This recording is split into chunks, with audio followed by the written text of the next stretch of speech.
The call for the removal of fuel subsidy in Nigeria is growing stronger by the day. Foreign and local economic experts have said President Muhammadu Buhari needs to remove petrol subsidy to stimulate investment and economic growth.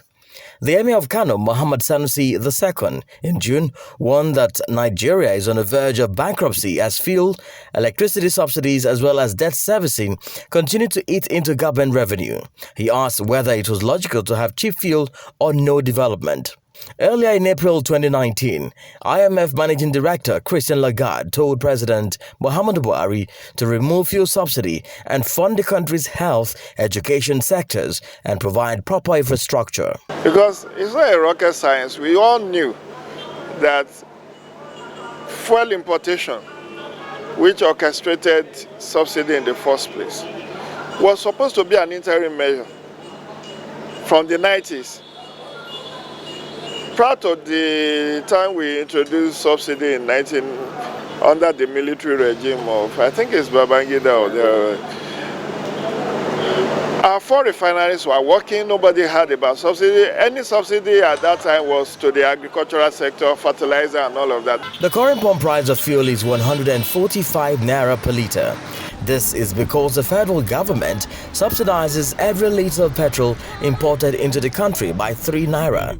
But how sustainable is the scheme that has enriched few and impoverished millions? Nationwide, that they removed subsidy before. So anybody coming up again to tell us that they want to remove subsidy, that is making fool of us. I don't really know why they should even bring such type of agenda for now. That's not the problem of Nigeria now. It affects the economy, it affects individual, everybody. As a taxi driver, if they remove subsidy, our price will change. Definitely, if I carry 100 naira, we'll be carrying 200 naira to meet up. Because we buy for after everything, we buy fuel. So it will affect the economy, it will affect everybody entirely. But up to this 21st century, we are still struggling dealing with gas industry. That we own this oil, we are not suffering over the oil. In 1988, the Ibrahim Babangida-led regime decided to conduct routine maintenance on Nigeria's refineries, and the implication was that Nigeria would have to import refined petroleum products and be forced to sell at a higher rate than when the country's refineries were working. The regime then introduced fuel subsidy to alleviate the burden of Nigerians for the period that the routine maintenance would last. However, fuel subsidy that was meant to be a short-term palliative measure lasting only 6 months is now in its 30th year. I want to use fuel subsidy to return, because when they remove the fuel subsidy, the fuel will increase and our work will get as it be. Then everything will increase, which is became a problem in Nigeria. Mekatiba, who is now the immediate past GMD of NNPC, told us that they were not paying subsidy, they were paying under recovery. For me, it's a matter of semantics. It's all there for everybody to see. You said that you are importing fuel at the rate of 170, 72, 76, and you are forcing marketers to sell at maximum of 145. There is about 26 naira minimum difference, and that's even not minding the cost of trucking from the seaport down to the hinterland. So who is paying the 26 that has brought about price stability? So much so that at least in many places now you can buy fuel for 145. So the government is not being sincere. But the point is, can we continue like this?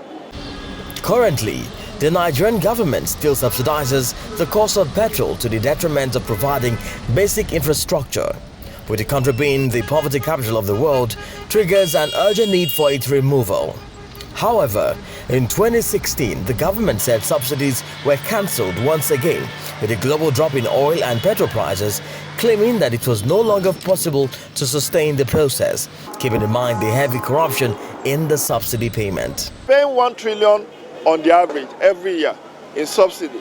If you apply that 1 trillion to roads, to hospitals, to schools, to expand the infrastructures in schools, we will have a better impact on governance. Even with the people at the grassroots, they will see the impact of governance than paying it to some fat cows.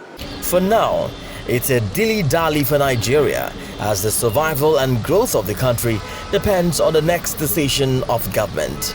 Rootstv Nigeria.